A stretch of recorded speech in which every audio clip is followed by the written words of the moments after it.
ஜெபித்து ஆரம்பம் செய்வோம். அமர்ந்த வாரங்களை தாழ்த்தி ஆண்டவரை நோக்கி நாம் பார்ப்போம். அன்பு நிறைந்த தந்தையே, அருள் நிறைந்த ஆசீர்வாதமான இந்த மனமகிழ்ச்சி நாளுக்காக உமக்கு நன்றி செலுத்துகிறோம். பரிசுத்த அலங்காரத்தோடு கர்த்தரை தொழுது கொள்ளுங்கள் என்று சொன்ன வாக்கின்படி இந்த விடுதலையின் நாளிலே விடுதலையை பெற்ற நாங்கள் விடுதலையோடு கூட ஆராதிக்க நீ தந்த இந்த புதிய நாளுக்காக நன்றி செலுத்துகிறோம். காலைதோறும் உடைய கிருபைகள் புதியவைகள், உடைய புது கிருபை நாள் எங்களை நிரப்பும் சுவாமி. இந்த திருவிருந்து ஆராதனையிலே உம்முடைய அன்பின் யாகத்தின் வெளிப்பாடாய் நீர் எங்களுக்கு ஏற்படுத்தி கொடுத்த இந்த திருவருள் சாதனங்களை நாங்கள் பெற்றுக்கொள்கிற பொழுது எனக்காக விற்கப்பட்ட உடல் என்னுடைய வாழ்வின் மீட்புக்காக சிந்தப்பட்ட உயிரம் என்று சொல்லி இந்த திராட்சரசத்தையும் அப்பத்தையும் நாங்கள் சாக்கிரமெந்தாக அடையாளமாக பெற்றுக்கொள்கிற பொழுது ஆண்டவரையும் உங்களுடைய உடன்படிக்கையை நிலைத்திருக்கிறோம் என்ற உறவினை நிலைத்திருக்கிறோம் என்ற உணர்வை தாரும். காலை வழிபாட்டுக்கு வந்திருக்கிற எல்லா பிள்ளைகளையும் ஆண்டவர் ஆசீர்வதியும். கர்த்தர்தாமே தொடர்ந்து இந்த நாளை எங்களுக்கு ஒரு பயனுள்ள நாளாய், ஒரு மகிழ்ச்சி நாளாய், சந்தோஷத்தின் காலங்களாய் இருக்க கர்த்தர் கிருபை தருவீராக. மீட்பர் இயேசு கிறிஸ்துவின் வேண்டிக் கொள்கிறோம் எங்கள் சொன்ன நல்ல பிதாவே. ஆமென்.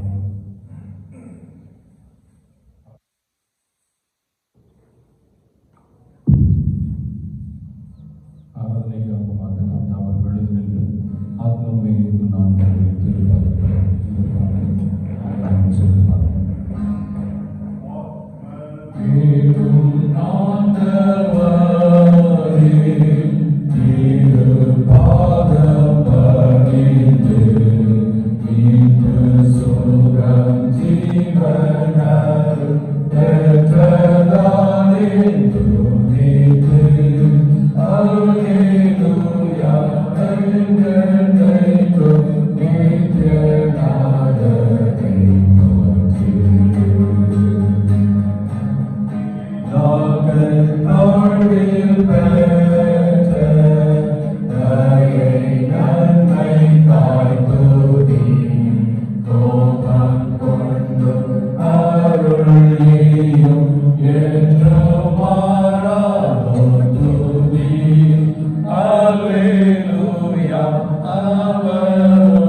எல்லா இருதயங்களையும் எல்லா விருப்பங்களையும் எல்லா ரகசியங்களையும் அறிந்திருக்கிற சர்வ வல்லமையுள்ள தேவனே, நாங்கள் தேவனிடத்தில் பரிபூர்ணமாய் அன்புறும் உமது பரிசுத்த நாமத்தை உத்தமமாய் மகிமைப்படுத்தவும் எங்கள் கர்த்தராகிய கிறிஸ்துவின் நிமித்தம் உமது பரிசுத்த ஆவியை முதலால் எங்கள் இருதயத்தின் சிந்தனைகளை சுத்தம் பண்ணி அருளும். ஆமென். தேவன் திருமணம் பற்றி சொல்லிய வார்த்தைகளாவன: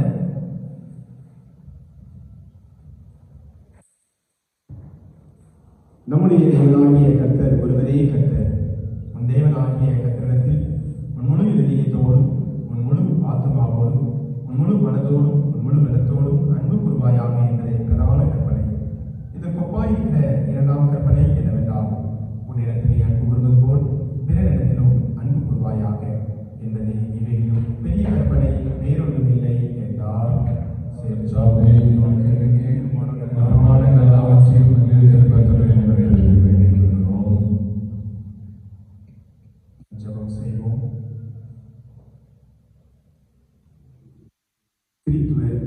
பின்வரும் 25வது ஞாயிறு அட்வென்ட் வாரத்தின் முந்தைய ஞாயிறு. நல்ல ஆண்டவரே, கடந்த காலங்கள் முழுவதும் நீர் எங்களுக்கு கிருபையாய் பாராட்டின உம்முடைய தயவுக்காக இரக்கங்களுக்காக நன்றி செலுத்துகிறோம். 2000 ஆண்டுகளுக்கு முன்பு இப்பூமியிலே பாலகனாக மாம்சத்திலே மனிதனாய் வெளிப்பட்ட உம்முடைய அன்பின் வெளிப்பாட்டை நாங்கள் உணர்ந்து உமக்கு நன்றி செலுத்துகிறோம். அதுபோல மீண்டும் இந்த உலகத்திலே நீர் நியாயாதிபதியாக வரப்போவதை அறிவிக்கின்ற இந்த அட்வென்ட் என்னும் காலங்களுக்குள் நாங்கள் அடியெடுத்து வைக்க இருக்கிறோம். எங்களுக்கு தந்த கிருபைகளையும் இரக்கங்களையும் நாங்கள் உற்று பார்த்து ஆண்டவரே, இன்னும் உம்மோடு கூட நெருங்கி சேர உம் சாயலிலே நாங்கள் வளர உம்முடைய ஈவை தயவை பெற்றுக்கொள்ள அருள் தாரும். இந்த கிருபையின் காலங்களுக்காக நன்றி செலுத்துகிறோம். தொடர்ந்து உம்முடைய வருகையிலே அநேகரை நீதிக்குட்படுத்தி ஆயத்தப்பட்டவர்களுமாய் ஆண்டவர் நாமே எங்களை உருவாக்கும். இயேசு கிறிஸ்து மூலம் வேண்டிக் கொள்கிறோம் நல்ல பிதாவே, ஆமென். நாம் அமர்ந்த திருமறை பாடங்களை வாசிக்க கேட்போம்.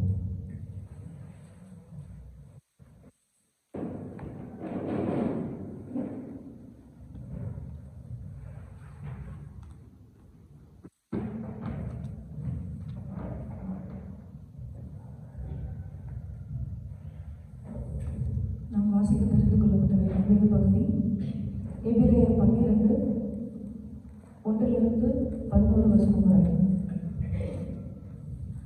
ஆகையால் மேகம் போன்ற இத்தனை திரளான சாட்சிகள் நம்மை சூழ்ந்து கொண்டிருக்க, பாரமான யாவற்றையும் நம்மை சுற்றி நெருங்கி நிற்கிற பாவத்தையும் தள்ளிவிட்டு விசுவாசத்தை துவக்குகிறவரும் முடிக்கிறவருமாய் இருக்கிற இயேசுவை நோக்கி நமக்கு நியமித்திருக்கிற ஓட்டத்தில் பொறுமையோடு ஓடக்கடவும். அவர் தமக்கு முன் வைத்திருந்த சந்தோஷத்தின் பொருட்டு அவமானத்தை எண்ணாமல் சிலுவையை சகித்து தேவனுடைய சிங்காசனத்தின் வலது பாரசத்தில் வீற்றிருக்கிறார். ஆகையால் நீங்கள் இளைப்பு புள்ளவர்களாய் உங்கள் ஆத்துமாக்களில் சோர்ந்து போகாதபடிக்கு தமக்கு விரோதமாய் பாவிகளால் செய்யப்பட்ட இவ்விதமான விபரீதங்களை சகித்த அவரையே நினைத்துக் கொள்ளுங்கள். பாவத்திற்கு விரோதமாய் போராடுகிறதில் ரத்தம் சிந்தப்படத்தக்கதாக நீங்கள் இன்னும் எதிர்த்து நிற்கவில்லையே. அன்றியும் என் மகனே, கர்த்தருடைய சிக்ஷையை அற்பமாக எண்ணாதே. அவரால் கடிந்து கொள்ளப்படும் போது சோர்ந்து போகாதே. கர்த்தர் எவனிடத்தில் அன்பு கூறுகிறாரோ அவனை அவர் சிக்ஷித்து தாம் சேர்த்துக் கொள்ளுகிற எந்த மகனையும் கண்டிக்கிறார் என்று பிள்ளைகளுக்கு சொல்லுகிறது போல உங்களுக்கு சொல்லி புத்திமதியை மறந்தீர்கள். நீங்கள் சிக்ஷையை சகிக்கிறவர்களாய் இருந்தால் தேவன் உங்களை புத்திரராக எண்ணி நடத்துகிறார். தகப்பன் சிக்ஷையாக புத்திரன் உண்டோ? எல்லாருக்கும் கிடைக்கும் சிக்ஷை உங்களுக்கு கிடையாதிருந்தால் நீங்கள் புத்திரராய் இல்லாமல் வேசி பிள்ளைகளாய் இருப்பீர்களே. அன்றையும் நம்முடைய சரீரத்தின் தகப்பன்மார்கள் நம்மை சிக்ஷிக்கும் போது அவர்களுக்கு நாம் அஞ்சி நடந்திருக்க, நாம் பிழைக்கத்தக்கதாக ஆவியின் பிதாவுக்கு வெகு அதிகமாய் அடங்கி நடக்க வேண்டும் அல்லவா? அவர்கள் தங்களுக்கு நலமென்று தோன்றினபடி கொஞ்ச காலம் சிக்ஷித்தார்கள். இவரோ தம்முடைய பரிசுத்தத்துக்கு நாம் பங்குள்ளவர்களாகும் பொருட்டு நம்முடைய பிரயோஜனத்துக்காகவே நம்மை சிக்ஷிக்கிறார். எந்த சிக்ஷையும் தற்காலத்தில் சந்தோஷமாய் காணாமல் துக்கமாய் காணும். ஆகிலும் பிற்காலத்தில் அதில் பழகினவர்களுக்கு அது நீதியாக சமாதான பலனை தரும்.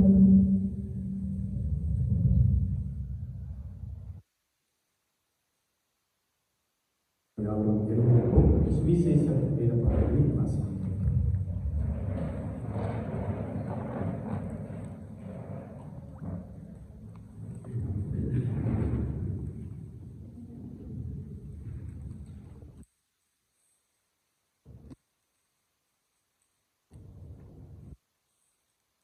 வாசிக்கும்படியாக தெரிந்து கொள்ளப்பட்ட சுவிசேஷ வேத பகுதி யோவான் எழுதின சுவிசேஷம் 1 அதிகாரம் 43 வசனம் முதல் 51 வசனம் வரை.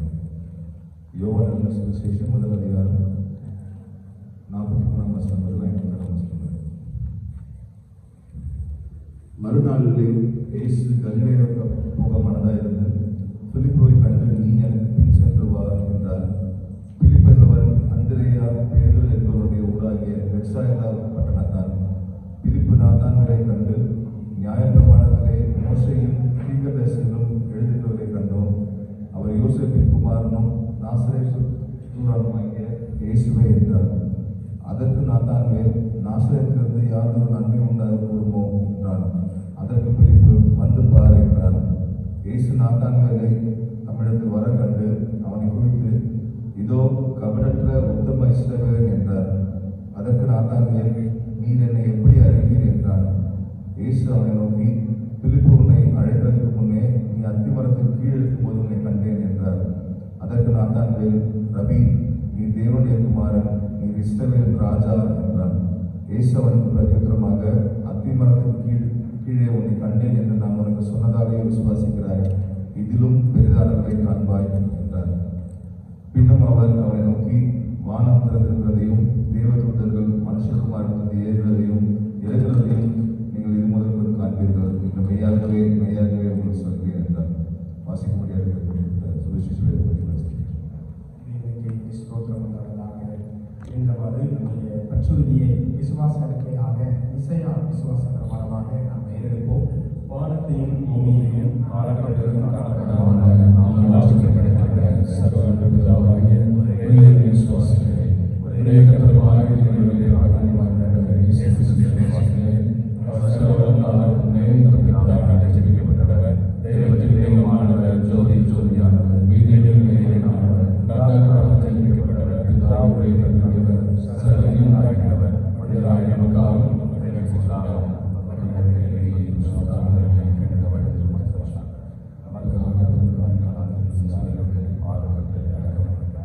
வீரவாகிகளை மூன்றாம் நாள் இருக்கிறார். தம்முள்ளத்தை தேடி சகிச்சிருக்கிறார். ஒருவரை மனிதர்கள் நியாயத்திற்கு பணிகளை திரும்புவார். ராஜ்யத்திற்கு முடிவில்லை. கத்தருமாய் ஜீவனை கொடுக்கிறோமாய் பிதாவுக்குமாய் புறப்படுவார். பிதாவுக்குமாய் சுத்தப்படுவாய். தீர்க்கதரிசி மூலமாக பரிசுத்த விசுவாசிக்கிறேன். பாவங்களுக்கு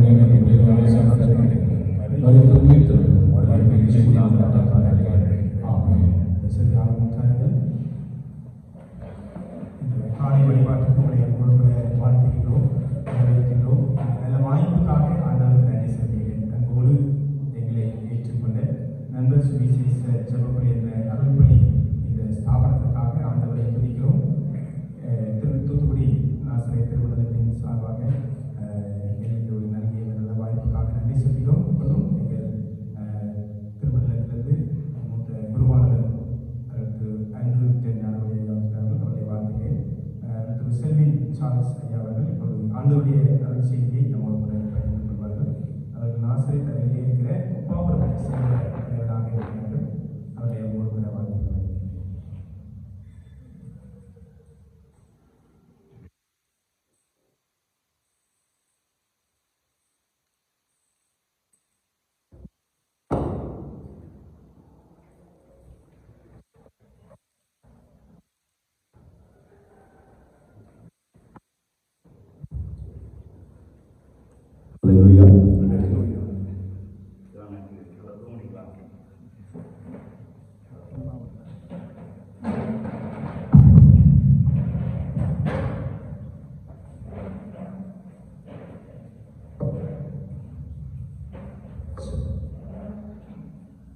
எல்லாரும் நைட்டு நல்லா தூங்கிருப்பீங்கன்னு நினைக்கிறேன். நல்லா ஓய்வு பண்ணிங்களா? நல்லா தூக்கம் வந்துச்சா? புது இடம், புதிய கால சூழ்நிலை அப்படிதானே? நல்ல ஒரு அருமையான இயற்கையான ஒரு சூழ்நிலையில் நாம் இந்த கடந்த 2 நாட்களாக இந்த அருமையான பகுதியிலே இருந்து நாம் அநேக காரியங்களை நாம் கற்றுக்கொண்டிருக்கிறோம். அநேக காரியங்களை குறித்து சிந்தித்துக் கொண்டிருக்கிறோம். அதை குறித்து நான் மகிழ்ச்சி அடைகிறேன். ஒருவேளை ஊழியம் என்பது சாதாரணமான பயணம் அல்ல. ஆண்டவர் மோசையை ஊழியத்திற்கு அழைத்த பொழுது மோசையை செஞ்சான், நிறைய சாக்கு போக சொன்னான். அப்படித்தானே? ஆடுகளை வைத்துக் கொண்டிருந்த பொழுது திடீரென்று முட்செடி எரிகின்றது. ஆண்டவருடைய தரிசனத்தை பார்க்கிறார். அப்போ ஒரு பெரிய ஒரு பணியை உனக்கு வைத்திருக்கிறேன் என்று ஆண்டவர் சொன்ன பொழுது மோசே முதல்ல சொன்ன காரியம், எனக்கு பேச தெரியாது, பேச தெரியாது, காரணம் நான் திக்குவாய் உடையவன் என்று சொன்னார். ஆண்டவர் என்ன சொன்னார் தெரியுமா? வாயை படைத்தது யாரு? நான் தான் வாயை படைச்சிருக்கிறேன். நாக்கை உண்டாக்கினது நான் தான். உன்னோடு கூட நான் செய்வேன், இருப்பேன். நீ செய்ய வேண்டியதை நான் உனக்கு என்ன செய்வேன்? கற்றுக் கொடுப்பேன் என்று சொல்லி மோசையை ஒரு மாபெரும் பணிக்கென்று ஆண்டவர் அழைத்து ஒரு பெரிய விடுதலை பயணத்தை அவன் மூலமா நிச்சய ஆண்டவர் கொடுத்தார். அப்படிப்பட்ட ஆண்டவர் இன்றைக்கு நம்முடைய தேசத்திலும் இந்த FMB மூலமாக ஒரு விடுதலை சுவிசேஷத்தை அறிவிப்பதற்கு ஒவ்வொருவரையும் ஆண்டவர் பக்குவப்படுத்தி அதாவது காலங்களிலே எல்லாவற்றையும் நேர்த்தியாய் செய்வதற்கு ஆண்டவர் நல்ல ஒரு வாய்ப்பை வச்சிருக்கிறார், கொடுத்து கொண்டிருக்கிறார். அதற்காக இந்த பரிசுத்த நாளிலே நாம் ஆண்டவருக்கு நன்றி செலுத்துவோம். இந்த நல்ல வாய்ப்பை உங்களோடு கூட இந்த ஐக்கியத்திலே குறிப்பாக இந்த மேகசின் எழுதுகின்ற இந்த செமினார்ல 2 நாட்களை கலந்து கொள்ள ஆண்டவர் பெருமை செய்தார். அநேக புது காரியங்களை புது செயல்முறைகளை நாம் கற்றுக்கொண்டோம். அருமையான அன்பு சகோதரர் அவர்கள் நேர்த்தியாக நேற்று நாம் செய்ய வேண்டிய பணிகள் 2025ஆம் ஆண்டிலே நம்முடைய மேகசினுடைய அமைப்பு திட்டங்கள் எப்படி இருக்க வேண்டும் என்று சொல்லி மிக நேர்த்தியாக அநேக காரியங்களை பகிர்ந்து கொண்டார்கள். அநேக ஆலோசனைகளை நாம் என்ன செஞ்சோம், பகிர்ந்து கொண்டோம். நிச்சயமாக கர்த்தர் வரப்போகிற 2025ஆம் ஆண்டிலே நம்முடைய திட்டங்களை நிச்சயமானவர் ஆசீர்வதித்து அவர் மகிமைப்படுத்துவாராக. இந்த நாளிலும் உங்கள் மத்தியில் கடந்த நாளிலே நாம் சிரித்த அநேக காரியங்களை நாம் பார்த்து கொண்டிருந்த பொழுது உள்ளத்திலே எழுப்பின ஒரு செய்தியை உங்களோடு கூட நான் பகிர்ந்து கொடுக்க ஆசைப்படுகின்றேன். நான் வாசித்த அருமையான வேத பகுதியிலே எபிரேயர் 12ஆம் அதிகாரம் 1ஆம் வசனத்தை யாராவது ஒருவர் வாசிப்போம். ஆகையால்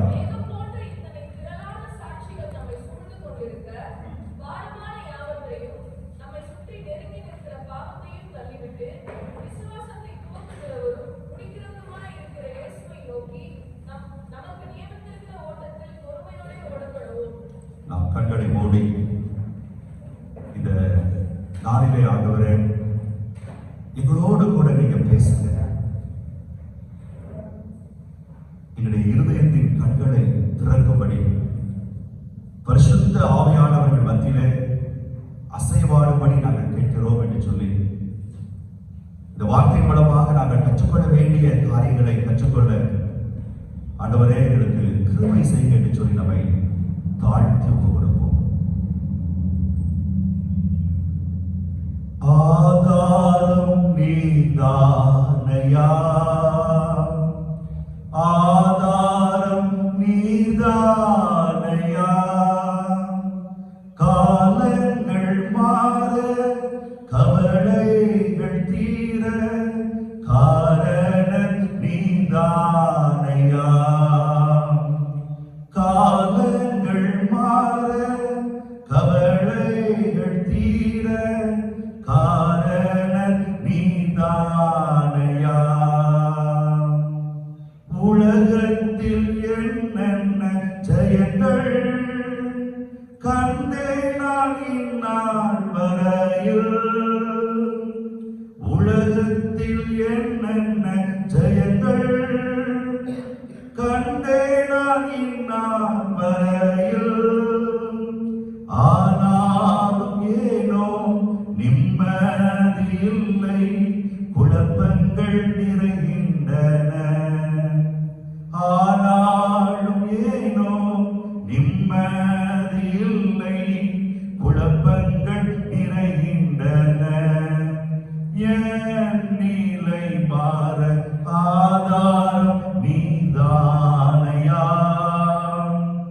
ஆதாரம் நீதானையா, காலங்கள் மாற கவலைகள் தீர காரணம் நீதானையா, காலங்கள் மாற கவலைகள் தீர காரணம் நீதானையா.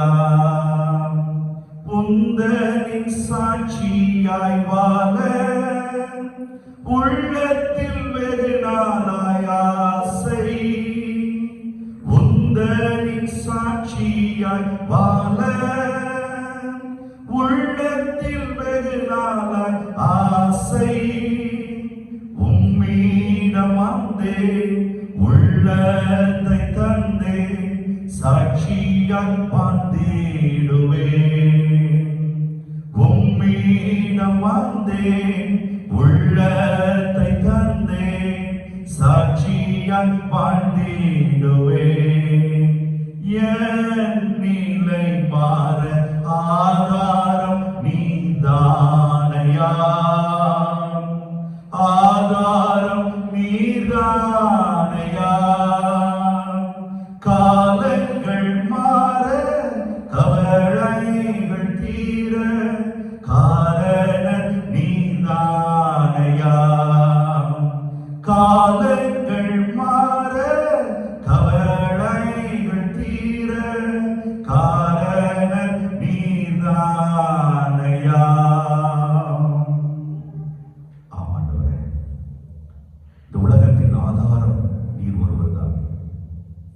அந்த ஆதாரமாகிய உண்மை நான் உறுதியாய் கற்றுக்கொள்ள கிருபைத்தார்.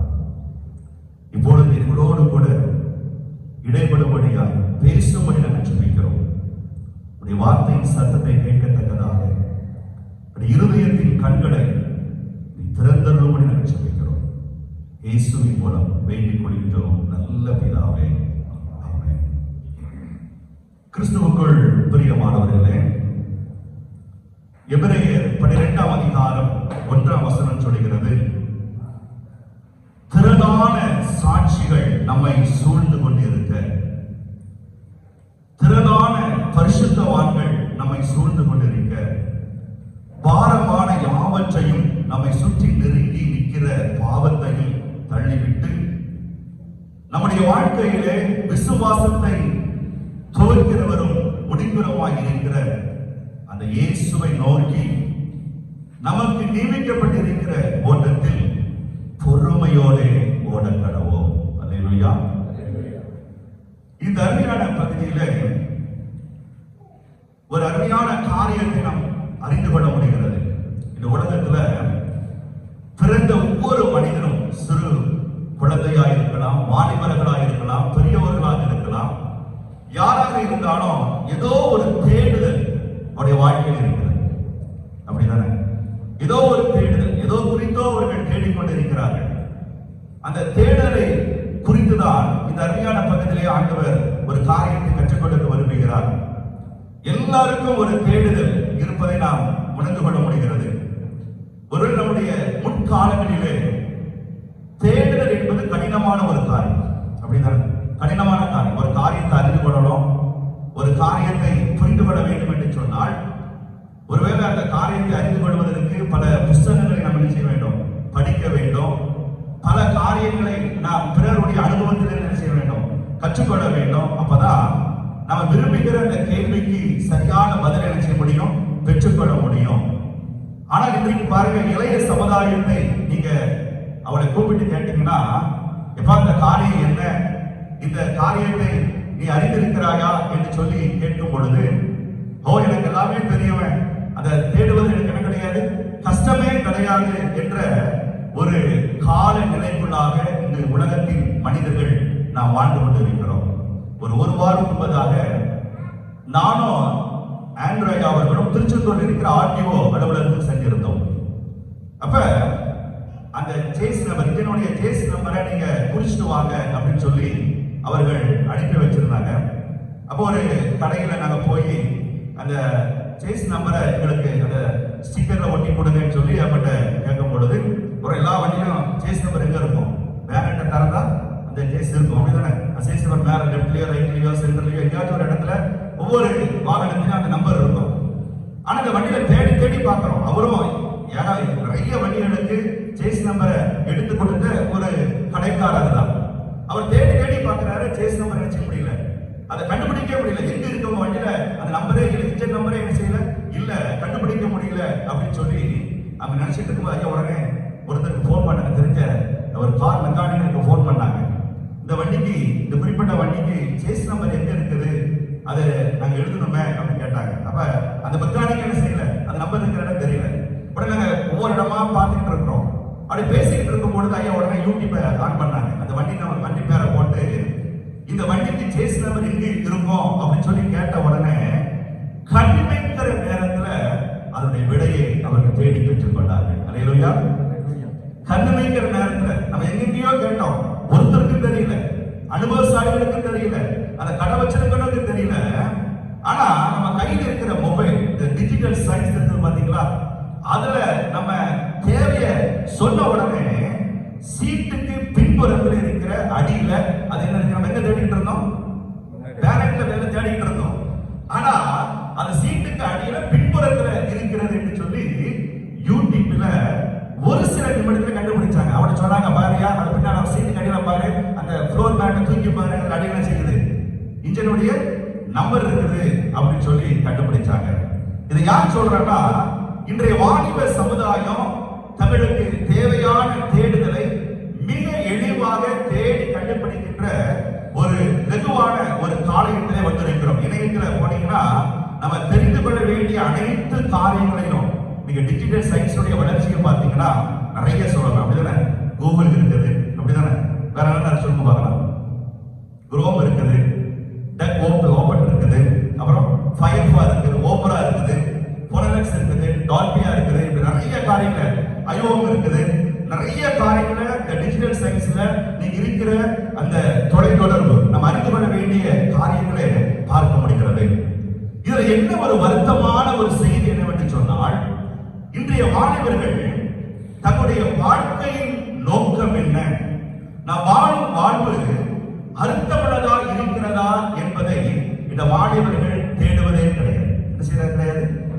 இந்த வாழ்வு எதற்காக ஆண்டவர் நமக்கு கொடுத்திருக்கிறார், இந்த வாழ்வினுடைய அர்த்தம் என்ன, எதற்காக இந்த உலகத்தில் நான் வாழ்ந்து கொண்டிருக்கிறேன், இந்த வாழ்க்கையினுடைய நோக்கம் என்ன என்பதை இன்றைய தலைமுறைகள் வாலிபர்கள் அதை அறிந்து கொள்ளாமல் வேற எல்லாத்தையும் தேடுறாங்க. அநேக காரியங்கள், அழிந்து போகிற காரியங்கள், மாம்சத்தின் காரியங்கள் எல்லாவற்றையும் இந்த உலகம் தேடிக்கிட்டு இருக்குது. ஆனா இன்றைய வாலிப சமுதாயம் நான் வாழ்கிற வாழ்க்கையினுடைய அர்த்தம் என்ன, அந்த வாழ்க்கையினுடைய நோக்கம் என்ன என்பதை இந்த வாலிப சமுதாயம் தேடுவதை மறந்து போன காலகட்டத்திலே காணப்படுகிறோம். ஒரு காலத்துல பாத்தீங்கன்னா ஆன்மீகவாதிகளும் நாஸ்திகவாதிகளும் அதிகமாய் காணப்பட்டார்கள். அப்படிதானே? ஆன்மீகவாதிகளும் நாஸ்திகவாதிகளும் ஏராளமான நபர்கள் காணப்பட்டார்கள் அன்று. ஆனா இன்னைக்கு பாத்தீங்கன்னா யதார்த்தவாதிகள், அவங்க எப்படி யார் இருக்காங்க? யதார்த்தவாதிகள். யதார்த்தவாதிகள்னா என்னன்னா நவீன கால இறை மறுப்பாளர்களாக நினைச்சாங்க, பெருகி கொண்டிருக்கிறார்கள். அவர்கள் ஆண்டவரை தெரியும், ஆனா இறை மறுப்பாளர்களாக, ஆண்டவர் மறுதளிக்கிறவர்களாக இன்றைய வாலிபர்கள் இருக்கிறதை காண முடியும். இதற்கு என்ன காரணம் தெரியுமா? இதுக்கு என்ன காரணம் தெரியுமா? இன்னைக்கு திருச்சபையும் சபையின் மூப்பர்களும் நம்முடைய தேடுதலுடைய பண்பை விட்டு விட்டோம். எதை தேட வேண்டும் என்று சொல்லி திருச்சபையும் மூப்பர்கள் என்ன செய்யல, கற்றுக் கொடுக்கவில்லை.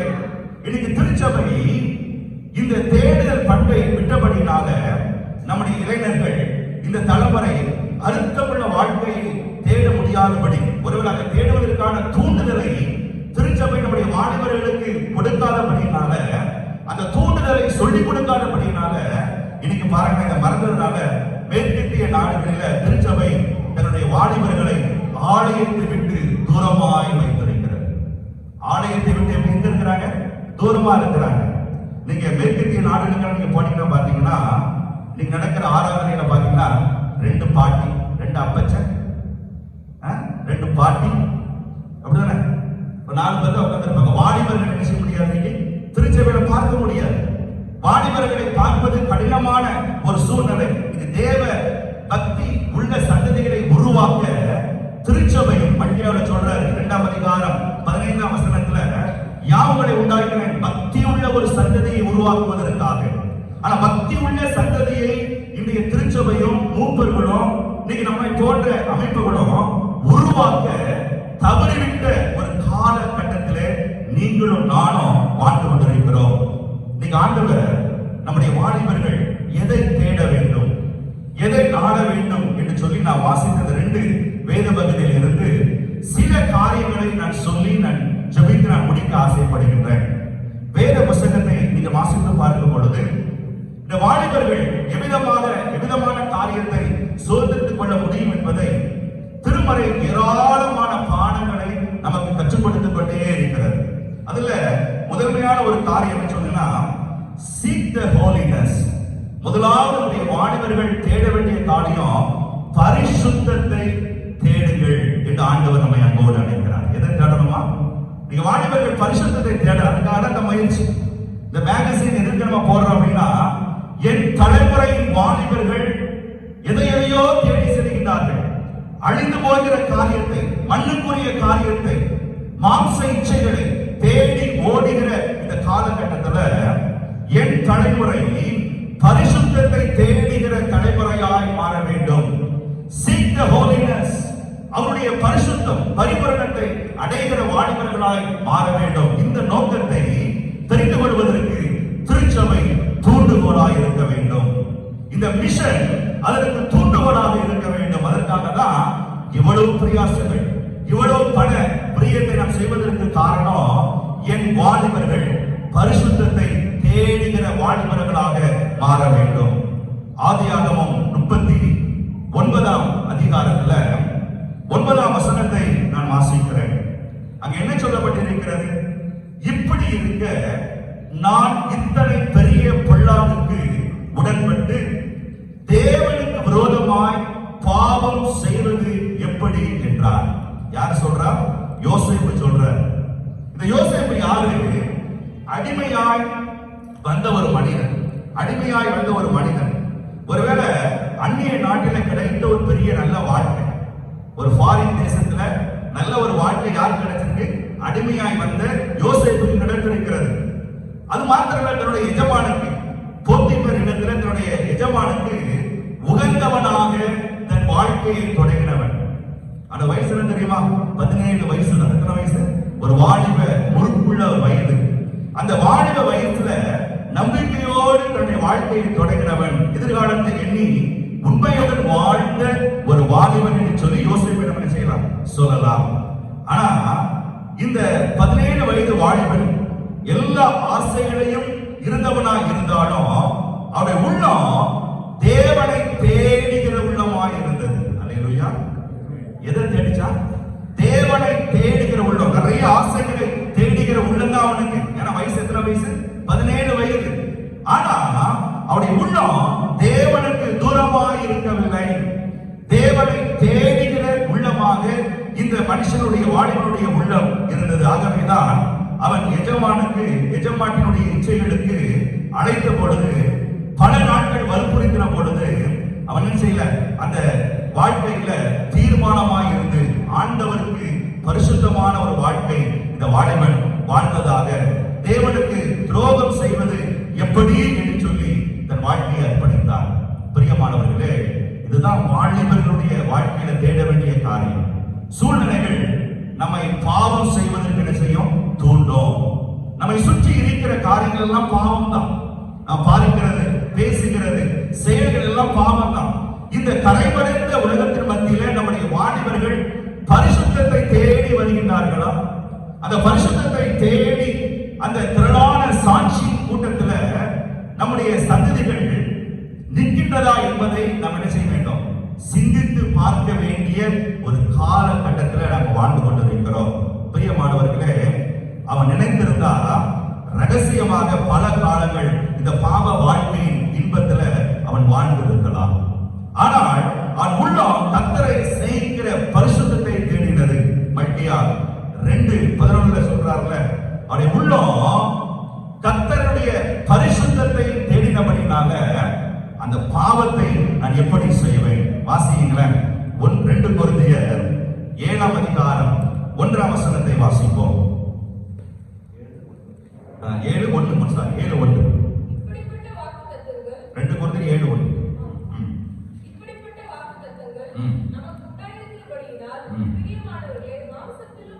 நல்லா கவனிங்க. மாம்சத்திலும் ஆவிலும் உண்டான எல்லா அசுத்தியும் நீங்க நம்மை சுத்திகரித்துக் கொண்டு பரிசுத்தமாக்குதலை தேவ பயத்தோடு பூரணப்படுத்த கடவும். ஆண்டவர் மிக தெளிவான ஒரு அழைப்பை கொடுக்கிறார். உடைய வாழ்க்கையில பரிசுத்தத்தை தேவ பயத்தோடு நீங்க என்ன செய்யணுமா? பூரணப்படுத்துங்க. ஒவ்வொரு நாளும் பரிசுத்தமாக, ஒவ்வொரு நாளும் ஆண்டவரை போல, அவர்தான் நமக்கு ரோல் மாடல். அவரை போல நீங்க என்ன செய்யணும்? மாறுகிற அந்த பரிசுத்தத்திலே பூரணம் அடைய வேண்டும் என்று சொல்லி வேதம் சொல்கிறது. பாருங்க, பரலோகத்தில் இருக்கிற உங்கள் பிதா பூரண சத்குணராய் இருக்கிறதை போல நீங்களும் பூரண சத்குணராய் செய்ய இருங்க. நம்முடைய ஆண்டவர் எப்படி பூரணமான பரிசுத்தர், அவரை போல பரிசுத்தர் உலகத்தில் யாருமே கிடையாது. சுத்த கண்ணன், அவர் பரிசுத்தம் நிறைந்த ஆண்டவர். ஒளிநிலத்தில் சேரக்கூடாது, நம்ம யாருமே அனுச முடியாது, அவர் பார்க்க முடியாது. அவ்வளவு பெரிய பரிசுத்த ஆண்டவர் எப்படி பூரண சத்குணராய் இருந்தாரோ, பரிபூரணமாய் இருந்தாரோ, அதே போல நீங்களும் பூரண சத்குணராய் என்ன செய்ய வேண்டும்? மாறுபடி நம்முடைய வாலிபர்களை என்ன செய்ய வேண்டும்? உருவாக்க வேண்டும் என்று சொல்லி ஆண்டவர் சொல்கிறார். இன்னைக்கு நம்முடைய வாலிபர் தம்பி தங்கச்சிங்க எதை தேடிக்கொண்டிருக்கிறாங்க? அவங்க கையில பாருங்க இருக்கிற அந்த மொபைல். அன்னைக்கு நேற்று நல்ல அருமையான ஒரு பிக்சர் போட்டு மொபைல் பலதரப்பட்ட வேலைகளை செய்கிறது. அப்படிதானே? டார்ச் லைட்டா இருக்குது, இன்டர்நெட்டா இருக்குது, கேமராவா இருக்குது, அப்படிதானே? நிறைய இன்ஃபர்மேஷனை கொடுக்கின்ற கருவியா இருக்குது, ஏராளமான டூல்ஸ் அது இருக்குது. ஒரு சின்ன மொபைல், ஒரு 2000 ரூபாய் மொபைல்ல எல்லா காரியங்களும் நீங்க இந்த எல்லா காரியங்களும் ஒண்ணு வீட்டுல வாங்கி வைக்க வேண்டாம். டார்ச் லைட்டா, டார்ச் லைட் தேவை, மொபைல் செய்யலாம், ஆன் பண்ணி விடலாம். பாருங்க, ஒரு ரெக்கார்டிங்கா மொபைல்ல ரெக்கார்டிங் பண்ணிடலாம். எல்லா வசதிகளும் நம்முடைய கையில இருக்குது. ஆனா தேட வேண்டியது பரிசுத்தம் என்பதை இந்த வாலிபர்கள் செய்ய வேண்டும், புரிந்து கொள்ள வேண்டும். இந்த பரிசுத்தம் எப்படி கிடைக்குமா? வேத வசனம் தான் நமக்கு பரிசுத்தத்தை உண்டு பண்ண முடியும். 1 தீமோத்தேயு 4:5 சொல்றாரு, அது தேவ வசனத்தினாலும் ஜெபத்தினாலும் பரிசுத்தமாக்கப்படும் என்று சொல்லப்பட்டிருக்கிறது. அப்ப வேத வசனத்துக்கு நேரான நம்முடைய வாலிபர்களை திருப்பும் பொழுது அந்த வேத வசனம் நம்முடைய சந்ததிகளை, நம்முடைய பிள்ளைகளை பரிசுத்தப்படுத்தும் என்று சொல்லி ஆண்டவர் கற்றுக் கொடுக்கிறார். யோவான் 17:17 சொல்றாரு, உம்முடைய சத்தியத்தினாலே அவர்களை பரிசுத்தமாக்கும், உம்முடைய வசனமே சத்தியம் அப்படின்னு சொல்றாரு. அப்ப நம்ம வாழ்க்கையில அவருடைய வேத வசனம் தான் சத்தியத்துக்கு நேரான செய்யும் கொண்டு வரும் என்பதை நாம் மறந்துவிடக் கூடாது. பிரியமானவர்களே, வேத வசனத்தில் பரிசுத்தத்தின் ரகசியம் அடங்கி இருக்கிறது. இன்னைக்கு இளைஞர்கள் வேதத்தை வாசிக்கிறாங்களா? வேதத்துக்கு அவருக்கு என்ன கிடையாது, தொடர்பே கிடையாது. இன்னைக்கு நம்ம குழந்தைகள் பாருங்களேன், ஒரு காலத்துல நம்முடைய பாட்டி தாத்தானா படுக்கும் பொழுது நமக்கு சின்ன சின்ன பைபிள் ஸ்டோரியை சொல்லிக் கொடுப்பாங்க. அப்படிதானே? மோசேயை குறித்து, நோவாவை குறித்து, ஆபிரகாமை குறித்து சொல்லிக் கொடுப்பாங்க. அந்த குழந்தைக்கு உள்ளத்துல அப்படியே பைபிள் ஸ்டோரி தெரியும். இன்னைக்கு நம்ம குழந்தைகளை எழுப்பி விட்டு மோசேனா யாருன்னு கேட்டு பாருங்களேன், ஒண்ணும் தெரியாது, ஒண்ணும் தெரியாது. இந்த ஜெனரேஷன்ல நம்முடைய பிள்ளைகள் எதை தேட வேண்டும் என்பதை கற்றுக் கொடுக்கல. நம்ம பிள்ளைகளுக்கு மொபைல் வாங்கி கொடுக்கிறோம். அப்படிதானே? நீங்க பாத்தீங்கன்னா எல்லா பிள்ளைகளுக்கும் மொபைல் இருக்குது. 5ஆவது வரதுக்குள்ள கையில வச்சிருக்குது மொபைல். வீட்டுக்கு வந்தோடனே அதனுடைய ஸ்லைட் எல்லாம் தூக்கி வீசிட்டு ஏதாவது பார்க்குது. உடனே ஒரு காலத்துல நம்ம டிவியை பார்த்தோம், ஆனா எதான் பார்க்குது, மொபைல் தான். நம்ம கூப்பிட்டாலும் தெரியாது, அப்படிதானே? மழை வந்தாலும் தெரியாது, திருட வந்தாலும் தெரியாது. மொபைல நோட்டி விளையாடுற விளையாட்டுலாம் பாத்தீங்கன்னா ஐயோ நம்மளுக்கே நினைச்சிக்கிறோம், புலம்பெயர் நமக்கு ஒண்ணுமே தெரியாது, நம்ம நிச்சயம் பண்ணி நமக்கு தெரியல. ஆனா வாலிபர்களுக்கு எல்லாமே அறிந்திருக்கிறார்கள். இன்னைக்கு ஆண்டவர் சொல்றாரு, நம்முடைய பிள்ளைகள் பரிசுத்தமாவதற்கு நேராக அந்த பரிசுத்தத்தை தேடுவதற்கு பெற்றோர்கள் நம்முடைய பிள்ளைகளுக்கு தூண்டுதலாக இருக்க வேண்டும். இப்படிப்பட்ட திருச்சபை, இப்படிப்பட்ட இயக்கங்கள் அதற்கு தூண்டுதலாக இருப்பதற்காக தான் ஆண்டவர் இந்த நாளிலே நல்ல ஒரு அந்த எழுதுகிற அருமையான மேகசின் நமக்கு ஆண்டவர் கொடுத்திருக்கிறார் என்பது மிக தெளிவாய் காணப்படுகிறது. யோசேப்பு தேவனை பயத்துடன் தேடியதின் விளைவு என்ன தெரியுமா?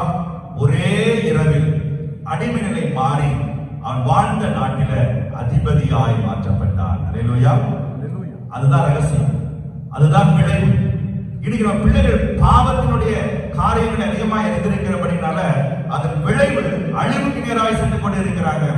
ஆனால் மகனாகிய யோசேப்பு தன் வாலிப நாட்களில அவன் பரிசுத்தத்தை தேடினபடினான், அன்பு நிறைந்த ஆண்டவரை அவன் தேடினபடினான். ஒரே இரவு அவன் நிலை தலைகளாய் மாறினது, அவனுடைய அடிமை வாழ்க்கை மாறினது. அவனை ஆண்டவர் ஒரே இரவோட எங்க மாத்திட்டாரு, அந்த தேசத்தினுடைய தலைவனாக அவனை நினைச்சாரு, மாற்றினார் என்று சொல்லி வேதம் கற்றுக் கொடுக்கிறது. இரண்டாவதாக நம்முடைய வாலிபர்கள் எதை தேடணுமா? முதல்ல சொன்னேன் seek the holiness அப்படின்னு சொன்னேன். இரண்டாவது seek the saints, பரிசுத்தவான்களை தேடுங்கள். நம்முடைய வாலிபர்கள் எதை தேடணும்? பரிசுத்தவான்களை செய்ய வேண்டும், தேட வேண்டும். எபிரேயர் 12:1 என வாசித்த அருமையான வேத பகுதியில வேதம் இவ்விதமாய் சொல்கிறது, ஆகையால் மேகம் போன்ற இத்தனை திரளான சாட்சிகள் நம்மை சூழ்ந்து கொண்டிருக்க. அருமையான ஒரு காட்சியை, தரிசனத்தை ஆண்டவர் காட்டுறார். மேகத்தை போல பரிசுத்தவான்கள் எல்லாரும் சூழ்ந்து இருக்கிறாங்களா? இதெல்லாம் நீங்க பாக்குறீங்களா? எங்களுடைய வாலிபர்களுக்கு அவருடைய உள்ளத்தை தொட்ட, உள்ளத்தை தாக்கின ஒரு பரிசுத்தவான்கள் அறிந்திருக்கிறாங்களா? பரிசுத்தவான்கள் தெரியுமா? நம்ம நிறைய பேர் நம்ம சாட்சியா சொல்றோம், இவர் மூலமாய் நான் ரட்சிக்கப்பட்டேன், இவர் மூலமாய் ஆண்டவர் என்ன செஞ்சார், எனக்கு அற்புதம் செய்தார், விடுதலை கொடுத்தார், சுகப்படுத்தினார், இவருடைய வார்த்தை என் உள்ளத்தை செஞ்சு தொட்டினது, இவர் எனக்கு ரோல் மாடலா இருக்கிறாங்க அப்படின்னு சொல்லி நம்ம அநேக சாட்சிகளை கேட்டிருக்கிறோம். ஆனா நீங்க வாலிபர்கள் ரோல் மாடலா யார் வச்சிருக்கிறாங்க? உலகத்தை வைத்திருக்கிறார். சினிமா நடிகர்களை வைத்திருக்கிறார். சமீபத்தில் விஜய் என்ற நடிகர் ஒரு கட்சி ஆரம்பித்தார். எவ்வளவு பேர் போனாங்க? 5 லட்சத்திற்கு மேற்பட்ட ஜனங்கள் போனாங்க. அப்படிதானே? போனதெல்லாம் என்ன பாருங்க, 80% பேர் யாரு? வாலிபர்கள். அவங்க ஓட்டு இருக்குதான்னு தெரியல. அந்த வாலிபர்கள் தான் 5 லட்சம் பேர். அவங்களுக்கு ஒரு வசதியும் ஒண்ணும் கிடையாது. இப்ப கட்சிக்காரங்களாம் ஒரு கூட்டத்தை ஒழுங்கு பண்ணணும்னா அவங்களுக்கு பணம் செலவு பண்ணணும், வண்டி ஒழுங்கு பண்ணணும், அப்படிதானே? பஸ் ஒழுங்கு பண்ணணும், அகாமடேஷன், ஃபுட்டு எல்லாம் ஒழுங்கு பண்ணணும். ஒண்ணுமே செலவு கிடையாது. விஜய் போட்ட ஒரு மேடை, அதை கட்டியிருந்த அந்த இடத்துக்கு கொடுத்த வாடகை, அந்த லைட், அவ்வளவுதான் அவன் செலவு, அப்படிதானே? ஆனா மக்களாகவே புறப்பட்டு அது கவர்ச்சி. அதை பாருங்க, அவங்க அவர்களை ரோல் மாடலா வச்சிருக்கிறபடினால வாலிபர்கள் அதை நோக்கி லட்சக்கணக்கான ஜனங்கள் முந்தின நாள் இரவிலே நினைச்சிட்டாங்க. வந்துவிட்ட ஒரு அவல நிலையை நாம் பார்த்தோம், தேசத்துல பார்த்தோம். அது கவர்ச்சி. அவர்கள் தேடுதல் உலகத்தில் இருக்கிற மாம்சத்தை தேடுகிறவர்களாக இருக்கிறாங்க. இப்ப ஆண்டவர் சொல்றாரு பாருங்க, இவ்வளவு திரளான சாட்சியை பாக்குறீங்க, ஆபிரகாமை பாக்குறீங்க, மோசேயை பாக்குறீங்க, அப்படிதானே? அப்படி எல்லாரும் தானியேலை பாக்குறீங்க. இவங்க எல்லாரும் இந்த அருமையான ஆகாய மண்டலத்துல அவர்கள் சாட்சியாய் திரள் கூட்டமாய் திரண்டு கொண்டிருக்கிறாங்க. அந்த சாட்சி கூட்டத்துல நீங்களும் வாழ்வதற்கு, ஆபிரகாமை போல சாட்சியை மாறுவதற்கு, ஒரு ரோல் மாடலாய் மாறுவதற்கு நம்முடைய வாலிபர்கள் என்ன செய்ய வேண்டும்? அந்த பரிசுத்தவான்களை தேடுகிற வாலிபர்களாக வாழ வேண்டும். இந்த நிருப ஆசிரியர் நமக்கு முன்பதாக ஓடி முடிந்த பரிசுத்தவான்களை, அதாவது தங்களை கிறிஸ்துவுக்குள் சாட்சியாக அர்ப்பணித்தவர்களை சற்று கவனிக்குமாறு நினைவூட்டுகிறார். இந்த வார்த்தை என்ன சொல்றாரு? அவர் முன்பதாக ஓடி முடிந்த பரிசுத்தவான்களை நினைவு கூட்டி அதை நீங்க பாருங்க, நோக்கி பாருங்க என்று சொல்லி அந்த சிந்தனைக்காக நம்மை அழைப்பதை காண முடிகிறது. ஒரு பாடத்தை கற்றுக் கொடுப்பதாய் அமைந்திருக்கிறது. பாருங்க, அவர் சான்று மிக வாழ்வை தயக்கமின்றி பின்பற்றுகிறவர்களாக இருந்தார்கள். நம்ம எல்லாரும் சொல்றோம், ஆபிரகாமின் தேவன் சொல்றோம், ஈசாக்கின் தேவன் சொல்றோம், அப்படிதானே? யாரும் அந்த கடவுள் கிடையாது. அப்படி யார் கிடையாது? நம்மை போல ஒரு பாடு உள்ள சாதாரண மனுஷன் தான். ஏன்னா அவர் சாட்சி, பரிசுத்தவனுடைய சாட்சி. ஆபிரகாமை தகப்பன் என்று சொன்னோம். நேற்று சொன்னாங்க, ஆபிரகாம் 3 பேருக்கு தகப்பன். யாருக்கு? கிறிஸ்தவர்களுக்கும் தகப்பன், இஸ்லாமியர்களுக்கும் தகப்பன், யூதர்களுக்கும் தகப்பன். ஒரு கருத்து சொன்னாங்க, அப்படிதானே? எல்லாரும் அவரை தகப்பன் என்று கொண்டாடுறாங்க. காரணம் என்ன? அவன் திரளான மேக கூட்டத்தில், சாட்சி கூட்டத்தில் நினைச்சான் இருக்கிறபடினால அவனை முன்மாதிரியாக வச்சிருக்கிறோம். ஆண்டவரே, ஆபிரகாமின் தேவன் ஜெபிக்கிறோம்ல, ஆபிரகாமின் தேவனே எங்களை என்ன செய்யும்? ஆசீர்வதியும். அவனை ஆசீர்வதித்தது போல என்ன செய்யும்? ஆசீர்வதியும் ஜெபிக்கிறோம். அது ஒரு சாட்சி. அப்படிப்பட்ட ஒரு ரோல் மாடலை இன்றைய வாலிபர்கள் தேடுகின்றார்களா, பரிசுத்தவான்களை தேடுகின்றார்களா என்பதை நீங்க நன்கு அறிந்து கொள்ளும்படியாக அழைக்கின்றார். நீங்க திரள் சாட்சி பரலோகத்தை அலங்கரித்துக் கொண்டிருக்கிறார்கள். நீங்க முன்பெல்லாம் பாவம் செய்வதற்கு சற்று தூரத்துக்கு போனோம், அப்படிதானே? பாவம் செய்யணும்னா தூரத்துக்கு போன சினிமா கொட்டாயோ, ஒருவேளை பார்க்கோ, மதுகுணங்களோ தூரமா இருந்துச்சு, அப்படிதானே? தூரமா இருந்துச்சு. ஆனா இன்றைய சமுதாயத்துல பாவம் செய்வதற்கு தூரம் போக வேண்டாம், நம்ம நெருங்கி நின்று கொண்டிருக்கிறது. நெருங்கி நின்று கொண்டிருக்கிறது. ஆண்டவர் சொல்றாரு, உன்னை நெருங்கி கொண்டிருக்கிற பாவத்தை என்ன செய்ய? தூர உதறி தள்ளிவிட்டு உனக்கு நியமிக்கப்பட்டிருக்கிற ஓட்டத்துல பொறுமையோடு வா மகனே, பொறுமையோடு வா மகனே என்று சொல்லி ஆண்டவருக்கு அழைக்கிறதை காண முடிகிறது. தேவ பிள்ளையே, எதை தேடிக்கொண்டிருக்கிறாய்?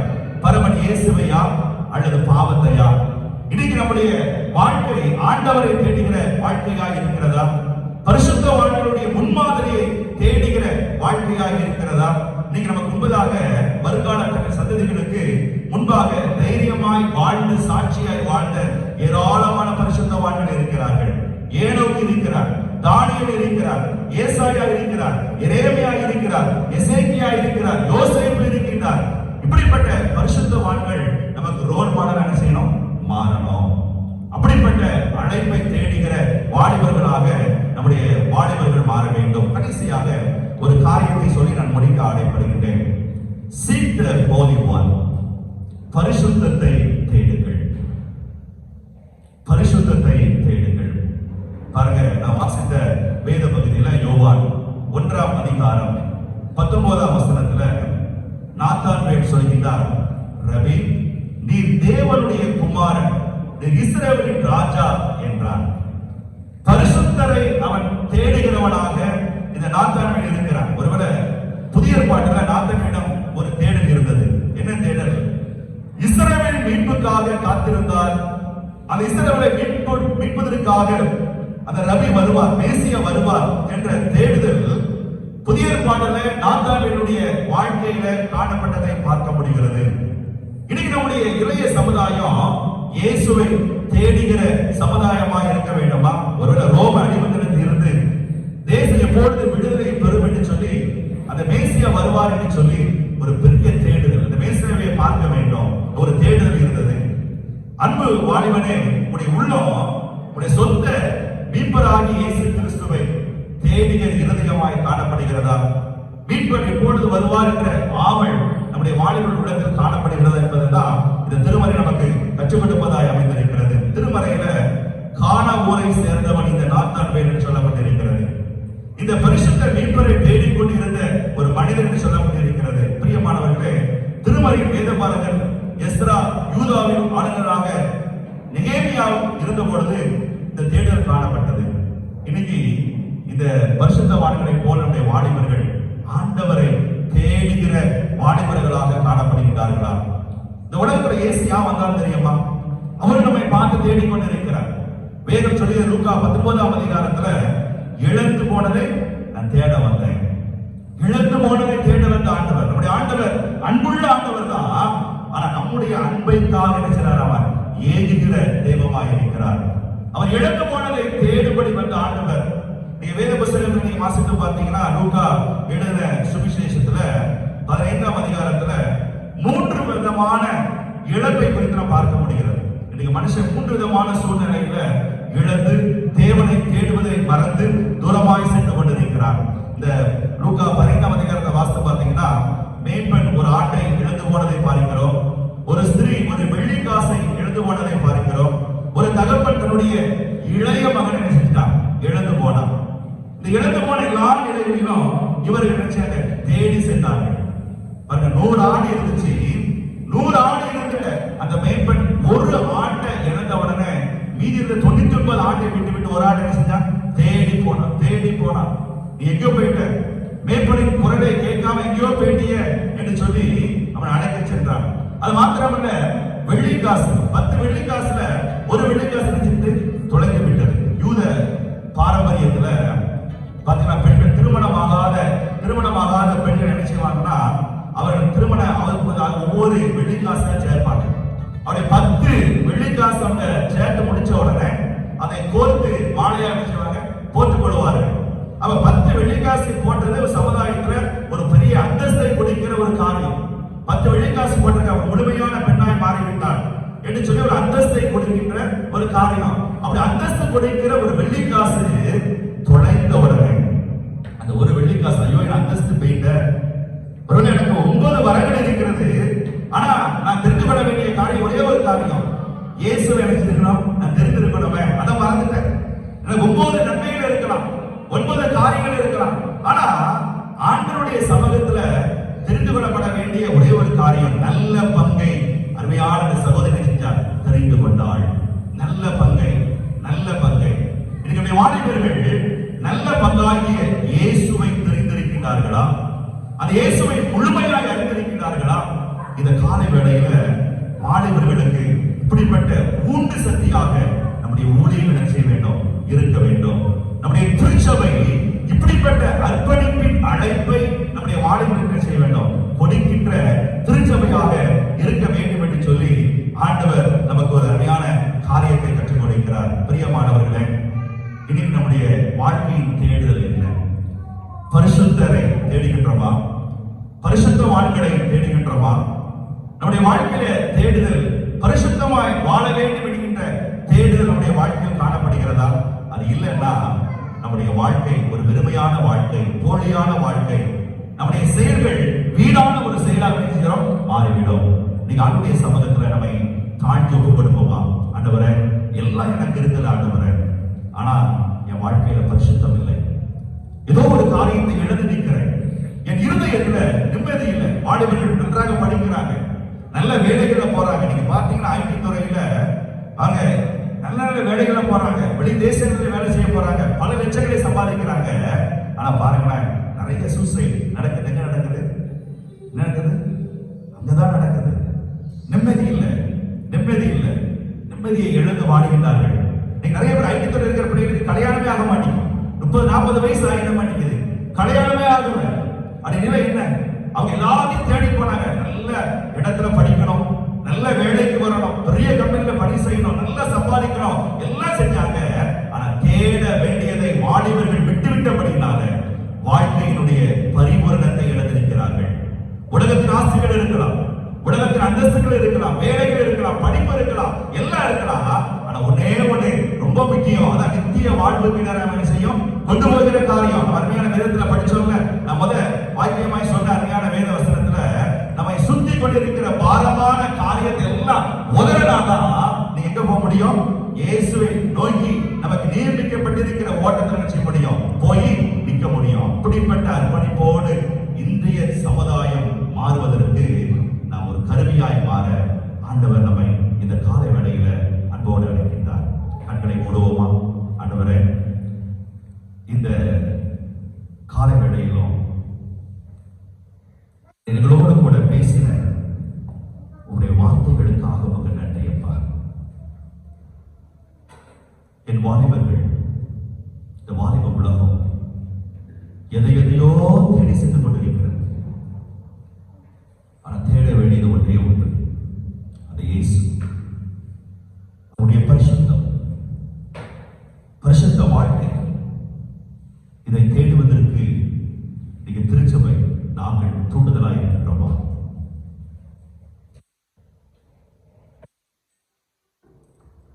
குடும்பத்தில் குழப்பங்கள் இல்லை, பண கஷ்டம் ஒன்றுமே இல்லை. குடும்பத்தில் குழப்பங்கள் இல்லை, பண கஷ்டம் ஒன்றுமே இல்லை.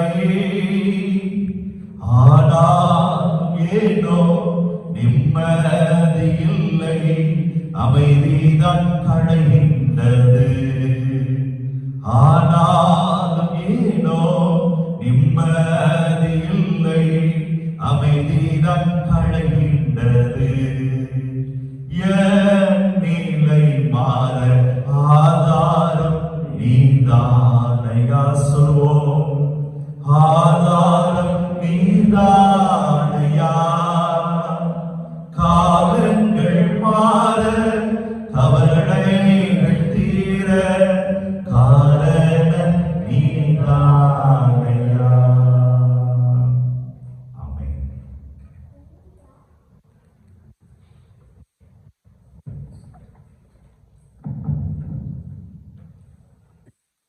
ஆண்டுடைய ஆராதனை பற்றும்படியாக நம்மையும் நம்முடைய காணிக்கைகளையும் நாம் யாவும் எழுதுகின்ற அர்ப்பணித்தேன் என்னை முற்றிலுமாய் அற்புதநாதாவும் கருத்தில் என்கிற பாடலை நாம் பாடும்போது கர்த்தருக்கென்று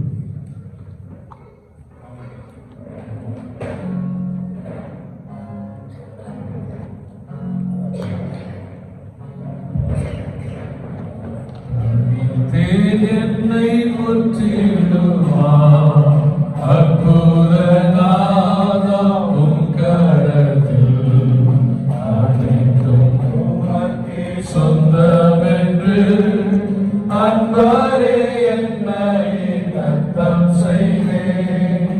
அனைத்தும் உமக்கே சொந்தமென்று அன்பரே என்னை தத்தம் செய்வேன். அனைத்தும் கிறிஸ்துவுக்கே என்ற அனைத்தும் அர்ப்பணமே. அனைத்தும் கிறிஸ்துவுக்கே என்ற அனைத்தும் அர்ப்பணமே. என் முழு தன்மைகள் ஆவல்களோ அனைத்தும் கிறிஸ்துவுக்கே. என் முழு தன்மைகள் ஆவல்களோ அனைத்தும் கிறிஸ்துவுக்கே. எண்ணம் போல நான் அழைத்தேன், என்னை தடுத்திட்ட யாருமில்லை. உன் சிலுவை அன்பை சந்தித்தேனே, நொறுங்கி வீழ்ந்தேனே உன் பாதத்தில். உன்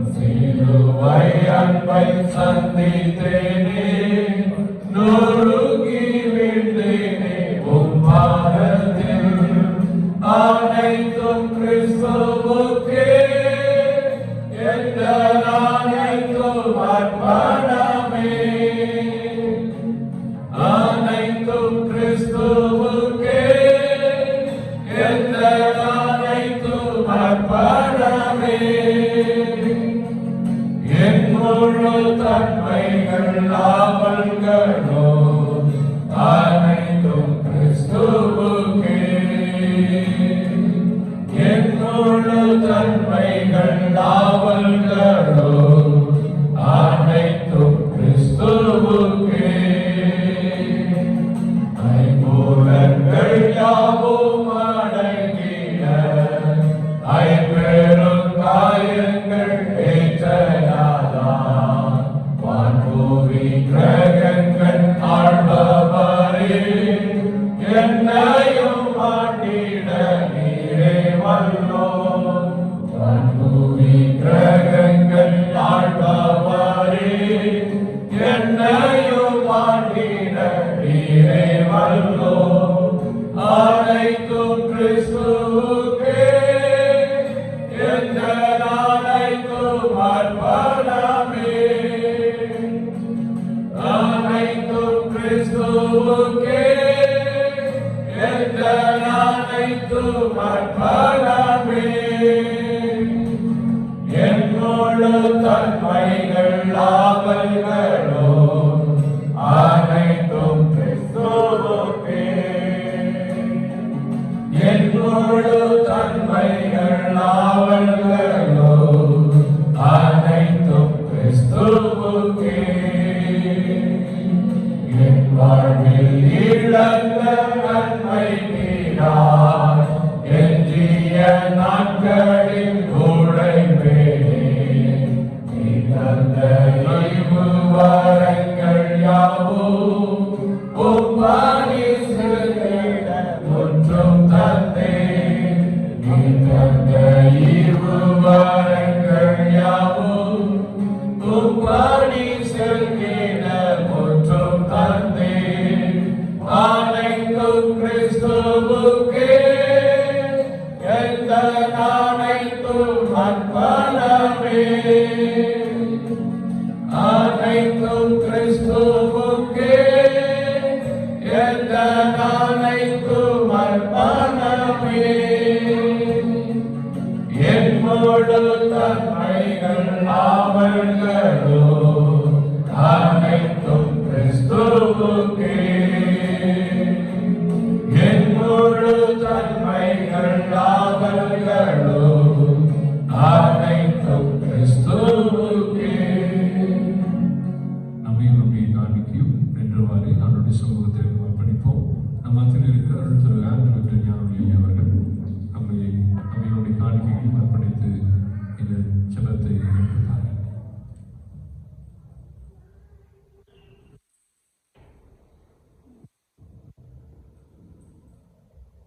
கிருபை நிறைந்த அன்பின் ஆண்டவரே, வேலைக்காக நாங்கள் உமக்கு ஸ்தோத்திரம் செலுத்துகிறோம். உமது கரத்தில் வாங்கி உமக்கு கொடுத்தோம் என்ற வசனத்தின்படியே நீர் எங்கள் வாழ்க்கையை செய்த உபகாரங்களை எண்ணி எங்களையே அர்ப்பணிக்கும் முகமாக நாங்கள் படைத்த காணிக்கைகளை ஆண்டவர் ஏற்றுக்கொள்வீராக. இயேசு கிறிஸ்துவின் நாமத்தில் ஜெபம் கேளும் பரிசுத்த பிதாவே, ஆமென். ஜெபம் பண்ண கடவோம்.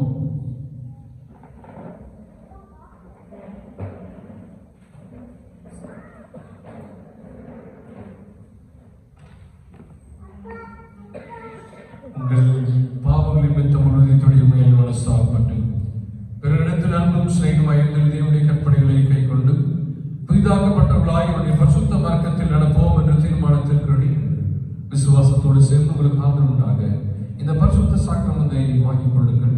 அதற்காக பணிவாய் மனநாள் படிக்கிட்டு சர்வ வல்லமையுள்ள தேவனை நோக்கி உங்கள் பாவங்களை மனத்தாழ்மையாய் அறிக்கையிடுங்கள். சேர்ந்து சொல்வோம். பரமபிதாவே, எங்கள் கர்த்தராகிய இயேசு கிறிஸ்து பிதாவே, சகலத்தின் சுத்தவரே, சகலமனிதருக்கு நியாயாதிபதியே, தேவனுடைய நீதியிலும் கோபக்கணைகள் வரத்தக்கதாக நாங்கள் அடிக்கடி நினைவினாலும் வார்த்தையினாலும் கிரியினால் நம்முடைய திவ்ய மகத்துவத்துக்கு விரோதமாய் ஆதரித்து செய்ய பலவிதமான பாவங்களையும் அக்கிரமங்களையும் அறிக்கையிட்டு புறப்படுகிறோம். இந்த குற்றங்களை குறித்து நாம் உண்மையாய் மனசாமப்பட்டு முழு மனதோடையே துக்கப்படுகிறோம். அவைகளை நினைத்து வேதனைப்படுகிறோம். அவைகள் எங்களாலே சுமக்கப்படாதவாறு எங்களுக்கு இறங்கும். மிகுந்த இறக்கமுள்ள பிதாவே, எங்களுக்கு இறங்கும். நாங்கள் செய்த யாவையும் உமது குமாரன் கர்த்தருமாகிய இயேசு கிறிஸ்துவின் நாங்கள் புதிதாக்கப்பட்டவர்களாய் இனி எப்பொழுதும் ஊழியம் செய்து நமக்கு பிரியமாய் நடந்து வரும்படி எங்கள் கர்த்தராகிய இயேசு கிறிஸ்துவின் மூலமாய் கட்டளையிட்டுள்ளோம். உத்தம மனசாபத்தோடு உண்மையான விசுவாசத்தோடு தமிழத்திற்கு மனம் திரும்புகிற யாவருக்கும் பாவ மன்னிப்பு அருளிச்சுவோம் என்று மிகுந்த இரக்கமாய் வாக்கு தத்தம் செய்திருக்கிற நம்முடைய பரமபிதாவாகிய சர்வ வல்லமையுள்ள தேவன் நம்முடைய கர்த்தராகிய இயேசு கிறிஸ்துவின் நிமித்தம் உங்களுக்கு இறங்கி உங்கள் பாவங்கள் எல்லாவற்றையும் மன்னித்து உங்களை விடுதலையாகி சகல நன்மையில் உங்களை உறுதிப்படுத்தி நிலைநிறுத்தி உங்களை நித்திய ஜீவக்கரையில் சேர்ப்பாராக. நம்முடைய தொழுமையாய் மனம் திரும்புகிற யாவருக்கும் நமது இரட்சகராகிய கிறிஸ்து திருமணம் பெற்றுகிற ஆறுதலான வார்த்தைகளை கேளுங்கள். வருத்தப்பட்டு பாரம் சுமக்கிறவர்களே, நீங்கள் எல்லோரும் இடத்தில் வாருங்கள், நான் உங்களுக்கு இளைப்பாறுதல் தருவேன். தேவன் தம்முடைய ஒரே பிரான குமாரனை விசுவாசிக்கிறவனே மட்டும் அவன் கெட்டு போகாமல் நித்திய ஜீவனை அடைபடிக்கு அவரை தந்துள்ளி இவ்வளவாய் உலகத்தில் அன்பு கூர்ந்தார். பரிசுத்த பவுல் சொல்லி இருக்கிறதை கேளுங்கள். பாவிகளை ரட்சிக்க கிறிஸ்து இயேசு உலகத்தில் வந்தார் என்கிற வார்த்தை உண்மையும் எல்லா அங்கீகரிப்புக்கும் பாத்திரமானது. பரிசுத்த யோவான் சொல்லி இருக்கிறதை கேளுங்கள். ஒருவன் பாவம் செய்வானால் நீதிபதியாகிய இயேசு கிறிஸ்து நமக்காக பிதாவிடத்தில் பரிந்து பேசுகிறவராய் இருக்கிறார். நம்முடைய பாவங்களை நிவர்த்தி செய்கிற கிருபாகர பலி அவரே. உங்கள் இருதயத்தை உயர்த்துங்கள். நம்முடைய கர்த்தராகிய தேவனுக்கு ஸ்தோத்திரம் செலுத்துகிறோம். கர்த்தாவே, பரிசுத்த பிதாவே, சர்வ வல்லமையுள்ள நித்திய தேவனே, நாங்கள் எக்காலத்தில் நம்மிடத்திலும் தேவனுக்கு ஸ்தோத்திரம் செலுத்துகிறது எங்களுக்கு நீதியும் விசேஷித்த கடமையுமாய் இருக்கிறது. ஆதலால் தூதரும் பிரதான தூதரும் பிரபசனை அளித்தோடும் நாங்கள் பைபிள நாமத்தை புகழ்ந்து மேன்மைப்படுத்தி கர்த்தராகிய தேவனே, பரிசுத்த பரிசுத்த பரிசுத்த வானம் பூமியில் உன்னதமான தேவனுக்கு இறைவனாக எங்கள் நாமத்தை ஸ்தோத்திரிக்கிறோம். ஆமென். ஆண்டவருடைய திருப்பத்திலே செல்வதற்கு நம்மை நாம் தகுதியுள்ளவர்கள் அல்ல. நம்முடைய பாத்திரங்களை உணர்ந்தவர்களாக அவருடைய சமூகத்திலே நம்மை நாமே ஆராய்ந்து பார்க்கும் விதமாக ஆண்டவரே எங்களை ஏற்றுக்கொள்ளும் என்று சொல்லுவோம். அவருடைய பரிசுத்த இரத்தத்தினால் மீண்டும் ஒரு விசை கழுவப்படுவோம். அவருடைய பரிசுத்த சாக்கிரமத்திலே நாம் பங்கு பெறும் பொழுது அவர் நமக்காகப்பட்ட பாடுகளை நாம் எண்ணி பார்க்கவும் இந்த சிலுவை எண்ணெயிலே கல்வாரி சிலுவைகளை நம்மை அர்ப்பணித்து நம்மை பாவங்கள் அற கழுவுவதற்கு நம்மை ஒப்புக் கொடுக்கவும் மௌனமாக அமைதியாக நம்மை நாமே ஆராய்ந்து பார்ப்போம்.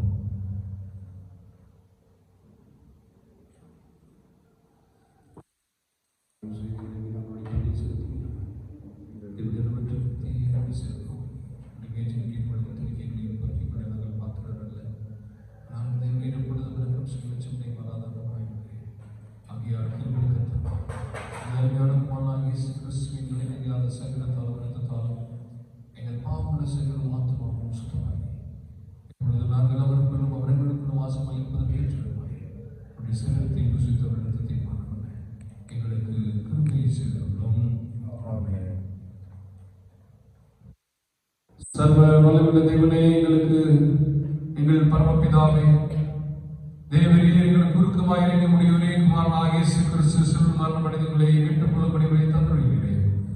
அவர் சிலுவையிலே ஒரே தரம் தம்மை தாமே பலியாக ஒப்புக் கொடுத்து சர்வலோகத்தின் பாவங்களை நிவர்த்தி செய்வதற்கு நிறைவும் பூரணமும் போந்ததுமான பலியும் காணிக்கையும் பரிகாரத்தையும் செலுத்துவதும் அல்லாமல் தமது அருமையான மரணத்தை என்றைக்கும் நினைப்பூட்டும் ஞாபகத்தை நினைத்து தாம் திரும்ப வரும்பொழுதும் நாங்கள் அதை அனுசரித்து வரும்படி தமது சுவிசேஷத்தில் கட்டளையிட்டிருக்கிறார்கள். இரக்கமுள்ள பிதாவே, எங்கள் ஜெபத்தை கேட்கிறபடி உமது குமாரன் இரட்சகருமாகிய இயேசு கிறிஸ்து கட்டளையிட்ட பரிசுத்த நியமத்தின்படி நாங்கள் அவருடைய பாடுகளை மரணத்தை நினைவுகூர்ந்து உமது சிஷ்ய பதார்த்தங்களாகிய தப்பத்தையும் திராட்சரசத்தையும் பெற்றுக் கொள்ளும் போது அவருடைய பரிசுத்தமுள்ள சரீரத்திற்கும் இரத்தத்திற்கும் பகடவர்களாக கிருபை செய்தல்ல வேண்டும் என்று மிகுந்த தாழ்மையாய் வேண்டிக் கொள்கிறோம். அவர்தான் காட்டிக் கொடுக்கப்பட்ட ராத்திரியிலே அப்பத்தை எடுத்து ஸ்தோத்திரம் பண்ணி அதை பிட்டு சீஷனுக்கு கொடுத்து, நீங்கள் வாங்கி புசியுங்கள், இது உங்களுக்காக கொடுக்கப்படுகிற என்னுடைய சரீரமாய் இருக்கிறது.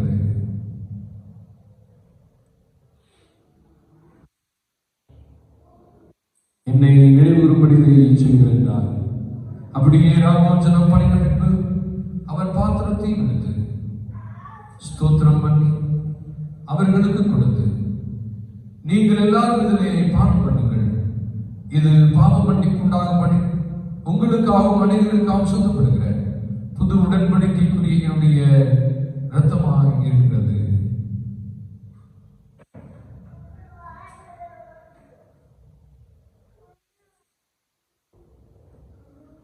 இதை பானம் பண்ணும் பொழுதெல்லாம் என்னை நினைவுறும்படி செய்யுங்கள் என்று திருவுளம் பற்றினார்.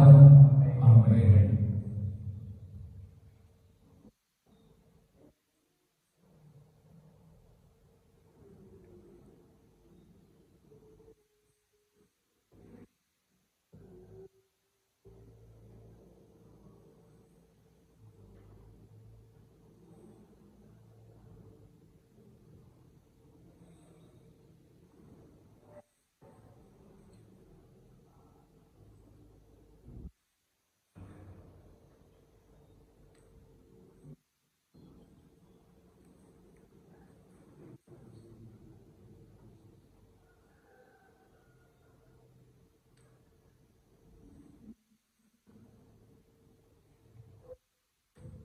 அனைத்தும் ஆயத்தமாயிருக்கிறது. ஒருவேளை முழங்கால் படிக்க முடியாதவர்கள் நீங்கள் முன்னால் நின்று கொண்டு நீங்கள் பெற்றுக்கொள்ள பெயர் கூட அழைக்கிறேன்.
Santidana me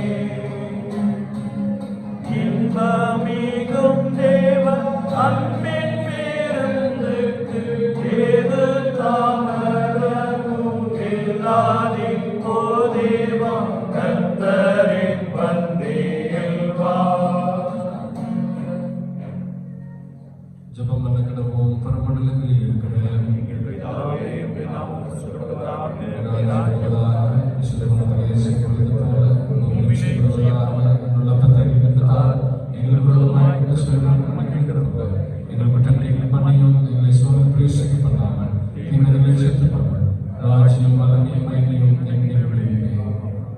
நித்திய ஜீவியாய் இருக்கிற சர்வ வல்லமையுள்ள தேவனே, இந்த பரிசுத்த ரகசியங்களை ஏற்ற விதமாய் வாழ்ந்திருக்கிறீர்களே. தேவனே, உம்முடைய குமாரனும் இரட்சகருமாகிய இயேசு கிறிஸ்துவின் விலைமதியான திருச்சரீரமும் இரத்தமும் ஆகிய ஞானாகாரத்தினால் போஷிப்பதற்காக வைத்திருக்கிறோம். தேவனே, எங்கள் மேல் தயவுள்ள கிருபாக ரட்சித்திருக்கிறதையும் உத்தம விசுவாசிகளின் கூட்டம் நேசகுமாருடைய ஞான சரீரமாகிய சபையில் நாங்கள் அவயவங்களாய் இணைக்கப்பட்டிருக்கிறதையும் அவர் நேர்மையான பாடுகளினால் மரணத்தினால் உண்டான புண்ணியத்தினாலே உமது நித்திய ராஜ்யத்தை நாங்கள் உமது நித்திய ராஜ்யத்திற்கு சொந்தங்களாய் இருக்கிறதையும் இந்த நற்கருணை நாளைகளுக்கு நிச்சயப்படுத்துவதற்காக முழு இதயத்தோடு உமக்கு ஸ்தோத்திரம் செலுத்துகிறோம். பரமபிதாவே, நாங்கள் இந்த பரிசுத்த ஐக்கியத்தில் நிலைத்திருந்து தேவரே செய்யும்படி தேவரை நியமித்திருக்கிற நற்கிரிகள் எல்லாவற்றையும் நிறைவேற்ற உமது கிருபையை தந்துள்ள வேண்டும் என்று எங்கள் கர்த்தராகிய இயேசு கிறிஸ்துவை முன்னிட்டு மனத்தாழ்மையாய் வேண்டிக் கொள்கிறோம். அவருக்கும் தேவருக்கும் பரிசுத்தாவிக்கும் சகல கனமும் மகிமையும் என்றென்றைக்கும் உண்டாவதாக. ஆமென். உன்னதத்தில் இருக்கிற தேவனுக்கு மகிமையும் பூமியிலே சமாதானமும் மனுஷமே பிரியம் உண்டாவதாக. கர்த்தராகிய பராபரனே, பரமராஜாவே, சர்வத்துக்குள்ள பிதாவாகிய தேவனே, உம்மை துதிக்கிறோம், உம்மை புகழுகிறோம், உம்மை வாழ்த்துகிறோம், உம்மை மகிமைப்படுத்துகிறோம். சிறந்த மகிமை உமக்கு ஸ்தோத்திரம் செலுத்துகிறோம். கர்த்தராகிய பிதாவின் சுதனே, உலகத்தின் பாவங்களை சுமந்திருக்கிற வாழ்க்கையே இருக்கிறோம். உலகத்தின் பாவங்களை சுமந்திருக்கிறவரே,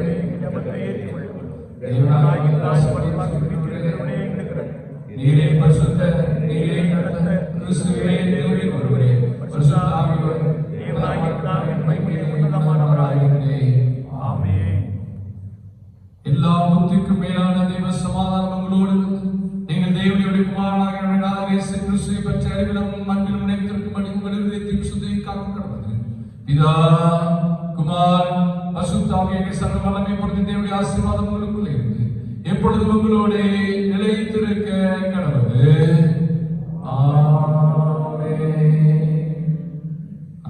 எழுந்து நிற்போம். எல்லாருக்கும்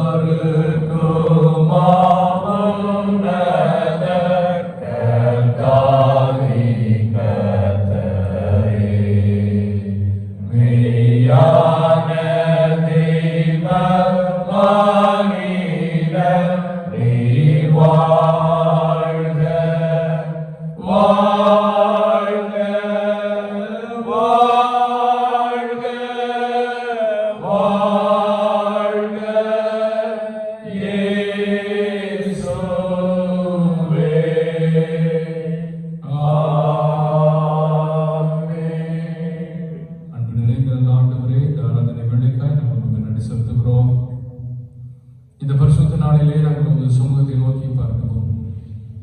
பரிசுத்தத்தை நாட வேண்டும் என்ற நீர்களை ஏவினதற்காக பரிசுத்தவான்களை பாருங்கள் என்று சொல்லி எங்களோடு நீ ஆண்டவரை பேசினதற்காக பரிசுத்தராகிய உண்மையே நாங்கள் அண்டிக் கொள்வதற்கு எங்களை ஒரு விசை அர்ப்பணிக்க உதவி செய்த தயவுக்காக நாங்கள் உங்களை செலுத்துகிறோம். ஆண்டவரே, நாங்கள் உமக்குள்ளாக நிலைத்திருக்க கர்த்தர் கிருபை தாரும்.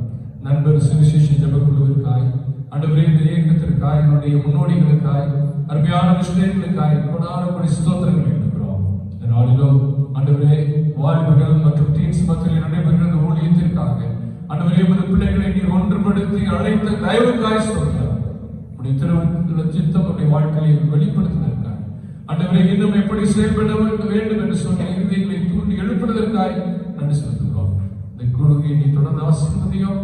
ஆண்டவரே, நாங்கள் திட்டமிட்டவைகளை செயல்படுத்துவதற்கான பலத்தை உன்னதத்திலிருந்து எங்களுக்கு அருள் செய்யும். அனுகூலமான காரியங்கள் பரலோகத்திலிருந்து கட்டளைக்கப்படத்தக்கதாக நீர் உதவி செய்ய வைக்கிறோம். அதற்கு ஒவ்வொருவரையும் ஆசீர்வதிக்கிறாங்க. இதே போல ஆண்டவரே, இந்த நாளிலே நடைபெறுகிற எல்லா ஆராதனைகள் ஆண்டவரே, உலகமெங்கும் நடைபெறுகிற ஆராதனைகளிலே உங்களுடைய பிரசன்னத்தை மக்கள் கண்டு உமக்குள்ளாக புது வாழ்வு பெற கர்த்தர் அனுகிரகம் செய்யும். தாழ்த்தி அர்ப்பணித்து ஜெபிக்கிறோம். ஏற்றோம் இயேசு